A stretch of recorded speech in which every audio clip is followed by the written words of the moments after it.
सेना ने किले को चारों तरफ से घेर लिया है। सेना का नेतृत्व कर रहे हैं सेनापति खूंखार खान। लेकिन एक बड़ी प्रॉब्लम है, किले का गेट इतना मजबूत है कि 100 सिपाही मिलकर भी उसे तोड़ नहीं पा रहे, और जब तक सेना किले के अंदर नहीं घुसती जीत मुमकिन नहीं। मंत्री ज्ञान अधूरे को एक आइडिया आया, ये उन्होंने एक मूवी में देखा था। सेनापति जी, गेट तोड़ने की क्या जरूरत है, हम आपको सीधा किले के अंदर भेज देते हैं। वो कैसे?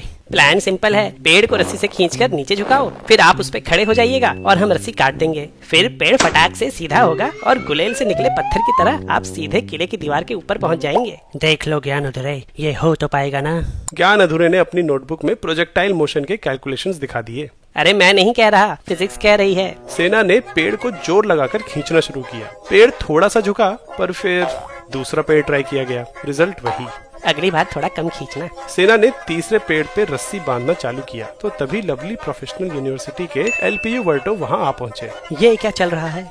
ज्ञान अधूरे का प्लान सुनते ही मिस्टर वर्टो बोले, ये तो नामुमकिन है। जब हम पेड़ को खींचते हैं तो ट्रंक के ऊपर वाले फाइबर्स स्ट्रेच होते हैं और नीचे वाले फाइबर्स कंप्रेस, यानी ऊपर वाले पार्टिकल्स एक दूसरे को पुल करते हैं और नीचे वाले पुश। एक एरिया पे लगने वाले इसी इंटरनल फोर्स को स्ट्रेस कहते हैं, और इसी स्ट्रेस की वजह से पेड़ के ऊपर वाली साइड थोड़ी लंबी हो जाती है और नीचे वाली साइड थोड़ी छोटी। इस रिलेटिव चेंज इन लेंथ को स्ट्रेन बोलते हैं। स्ट्रेस बटे स्ट्रेन को कहते हैं यंग्स मॉडुलस। रबर जैसे मटेरियल्स के लिए ये काफी कम होता है, इसलिए वो आसानी से स्ट्रेच हो जाते हैं।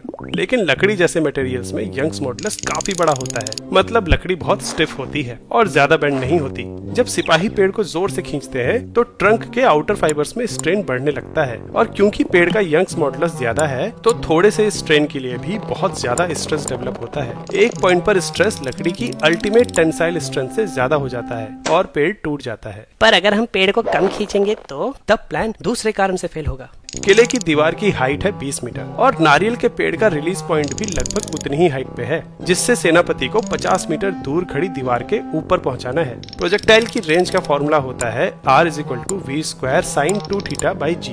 रेंज मैक्सिमम करने के लिए थीटा की वैल्यू होनी चाहिए 45 डिग्री। R को 50 मीटर और G को 9.8 मीटर पर सेकंड स्क्वायर डालने से इनिशियल वेलोसिटी की वैल्यू आती है 22 मीटर पर सेकंड। खूंखार खान और उनके कवच का वजन मिलाकर है 100 किलो, तो इनिशियल काइनेटिक एनर्जी की वैल्यू आएगी 24,200 जूल्स।